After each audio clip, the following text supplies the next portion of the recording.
به طور ناخواسته توی دبیرستان تبدیل میشه به یه داف. اما داف به اون معنای محبوب و مشهوری که ما میشناسیم نیست، بلکه داف به آدمی میگن که بنجل باشه و یه جورایی به خاطر بودن کنار آدمای جذاب‌تر از خودش سایه به نظر میرسه. سلام، خیلی به چنل ما خوش اومدین. ما برگشتیم با یه فیلم آمریکایی باحال دیگه. اسم این فیلم هست The Dove، محصول 2015. داستان این فیلم باحال راجع به یه دختر دبیرستانیه که این دختر ما یه دختر معمولی و همینطور باهوشه و خب زیاد توی مسائل دیگه استعداد نداره. همینطور اصلا به ظاهرش اهمیت نمیده، اما در کنارش تو دوست داره که مثل فرشته ها میمونن، جسی و کیسی، که علاوه بر جذابیت‌های ظاهری که دارن توی خیلی از موضوعات و مسائل باهوش و قوی هستن.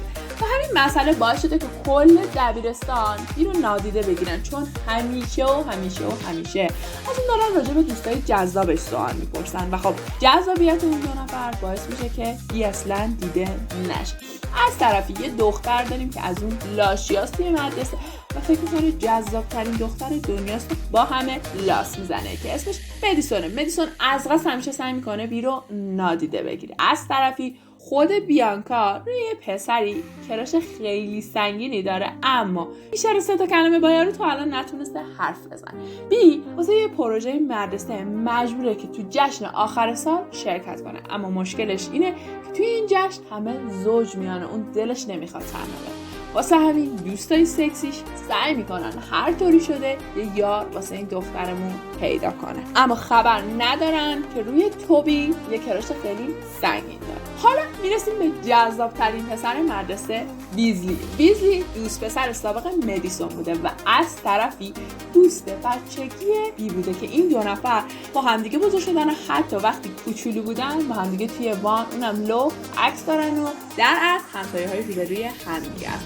این پسر رسما یه پسر خوشتیپ، جذاب‌هات و عوضی، خیلی رو مخه بیه. هر بار که ویزلی میخواد ببین نزدیک بشه، مدیسون مثل یه هرزای واقعی سر و کلش پیدا میشه و باش لاس میزنه و کلا ماجرا رو از بین میبره. مشکل اصلی بیانکا اینه که سلیقه عجیب و غریبی داره و اکثر لباسایی که دخترا میپوشن زیاد به دلش نمیشینه و ترجیح میده تیپای خیلی اسپورت و لش و گشاد بزنه. هر کاری دوستاش میکنن این آدم لباس نمیپوشه، با همون لباسای داغون و اون تیشرت و اون لباس پا میشه میره مهمونی، اونم مهمونی که توبی توشه. امیدواره با اون استایل زاغارت مخ این پسره رو بزنه. وقتی که میخواد به توبی نزدیک بشه یهو سر کله ویزلی پیداش میشه و اون رو با یه واقعیت وحشتناک که توی اکیپشون یه دافه روبرو میکنه. داف در اصل به دخترای زشت و چاقی میگن که توی هر اکیپ هستن و باعث خوشگل‌تر شدن بقیه اکیپ میشن.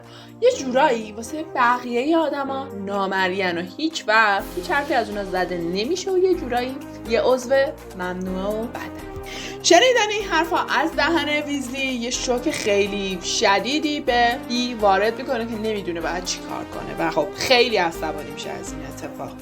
و این داف بدبخت همیشه از اون آدماست که اگه هر کی میخواد به دوستاش نزدیک بشه میان سراغ اون و از طریق اون میخوان مخ دوستاشو بزنن. خب این خیلی وحشتناکه. هیچ کس واقعا نزدیک این دافا نمیشه به خاطر اینکه بخواد مخ اونا رو بزنه. خب همیشه هم قراره تنها بمونه. به حد این حرفا بیرو عصبانی میکنه که آب میوهشو میریزه روی ویزلی و میذاره میره و حتی انقدر رو مخش میره که شروع میکنه تو اینترنت راجع به داف سرچ کردن و خب چیزایی میبینه که اصلا جالب نیستن. همین اتفاق باعث میشه که به همه چی بیشتر دقت کنه. حتی مسئول کافه‌مون رو نمیشناسه با اینکه اون همیشه خیلی باهاش مهربونه و رسما توی مدرسه به چشم همه بچه‌ها نامرئیه و به این نتیجه میرسه که واقعا یه دافه توی گروهشون. و همین اتفاق باعث میشه که اولین کاری که میکنه اینه که از دست دوستاش عصبانی بشه، چون فکر میکنه تقصیر اوناست که اون تبدیل شده به داف.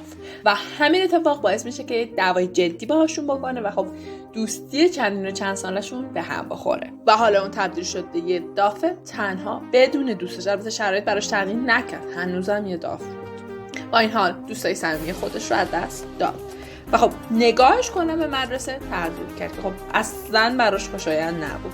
نکته جالب داستان اینه که با اینکه ویزلی فوق‌العاده توی مدرسه محبوب و مشهوره، اما درسش از اون ور افتضاح. از این ور بیانکا درسته که دافه، اما توی مدرسه فوق‌العاده باهوش و معروفه.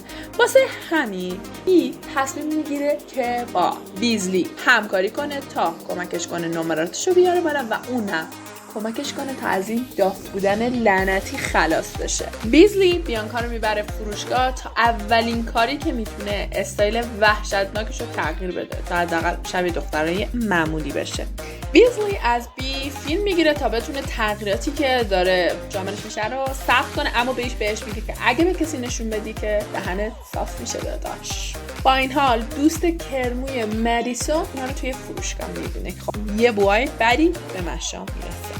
هم میزنه تو فاز مسخره بازی و هر کاری از دستش در میاد میکنه و کلی ویزلی رو میخندونه. در همون حین دوست مدیسون هم از بی فیلم میگیره و واسه مدیسون میفرسته. خب خیلی کارش شومیه.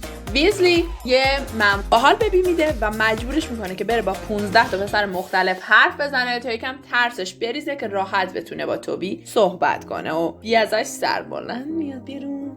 وقتی که توی فروشگاه یه جورایی مدیسون خودشو انگار که خیلی تصادفیه میزنه به اون راه میاد سمتشون و میخواد یه چیزی از این داستان در بیاره. بازم عوضی بازی معروف خودش رو در میاره.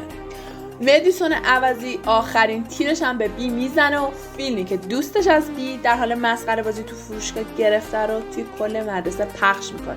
حالا کل مدرسه راجع به بی میدونن و اینکه میدونن روی توبی تراش داره، رسما آبروشو میبره. بی که فکر میکنه کار ویزلیه، میره تا دهنشو سرویس کنه، اما ویزلی زیر بار نمیره، میگه به خدا این کار من نیست، اصلا تقصیر من نیست، من این کارو نکردم، من این فیلمو پخش نکردم.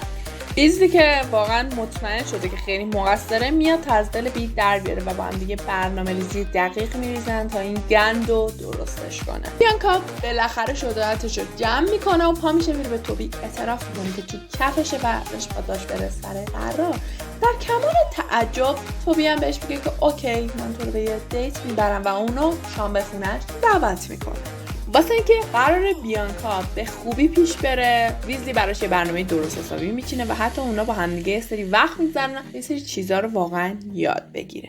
متأسفانه رابطه پدر مادر ویزلی به هم ریخته و یه جوری انگار قراره طلاق بگیرن. بیانکا سعی میکنه بهش دلداری بده و اونجا یه صحنه خیلی رمانتیک با هم دیگه دارن و همدیگه رو میبوسن. و ویزلی واسه اینکه خراب نشه میگه اوکی این تمرین بود، واسه اینکه یاد بگیری اگه مثلا با توبی تو این شرایط قرار گرفتی چیکار باید بکنی. و اما واقعا این دوست مدیسون انگار رسما اینا رو دنبال میکنه، بازم ازشون فیلم میگیره در حالی که همدیگر رو بوسیدن و صاف میفرسته واسه اون. از دست این دختر قشنگ هرسیم. بعد از این اتفاق رسما مدیسون میاد و تهدیدش میکنه که بقیه فیلمایی هم که ازش داره میره مخ اون پسرای 15 تا رو بزنه رو ازش پخش میکنه و بهش میگه باید هر طوری میتونی از ویزلی فاصله بگیری. درسته که من این دوست پسرمو نمیخوام، اما تو هم حق نداری بهش دست بزنی. عجب انتریه. با این حال بی به خودش میرسه و آماده میشه بره سر قرار با توبی و اونجا هم ویزلی رو قبل قرار میبینه که بهش میگه که نمره درس شیمیش عالی شده.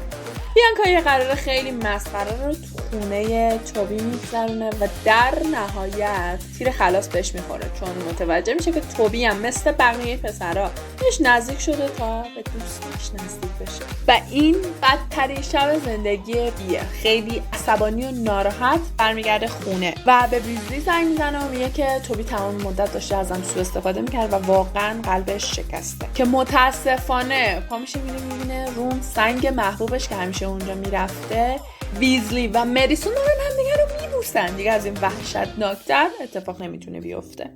وقتی که وز میاد ازش حالش رو بپرسه بهش میگه که تو مدیسون رو با هم دیدم، شما جای من بودیم و اینکه واقعا دیگه دل و دماغ ندارم و فکر میکنم که هیچ کس دلش نمیخواد با من باشه و حس بی ارزش بودن و اینجور داستانا و دوچار یه دوره افسردگی حاد میشه، حتی پا میشه مدرسه هم نمیره و همش میمونه خونه و با لپتاپش چیز میبینه تفلکی. با این حال تصمیم میگیره که دوباره به دوستاش برگرده و دوستی خودش رو حداقل حفظ کنه. بیانکا خیلی افسرده است، دوستاش میان پیشش و بهش کمک میکنن که دوباره به حالت قبل برگرده و مجبورش میکنن که پاشه باهاشون بیاد به جشن آخر سال و یه لباس خیلی خفن واسش درست میکنن تا حسابی بهتر کنه و بهش میگن که اصلا مهم نیست که ما پسری سر قرار نیست، ما ترجیح میدیم که ستایی با هم دیگه بریم مهمونی و هیچ پسری رو به خودشون نمیبرن. بیانکا جوری خوشگل میشه که کل مدرسه بهش نگاه میکنه، حتی وقتی ویزلی اونو میبینه نمیتونه از نگاه کردن بهش صرف نظر کنه. بیانکا به ویزلی میگه که الان تو کف اون از اون خوشش میاد، اما بازم این مدیسون آشغال سر کلش پیدا میشه و چرت و پرت میگه.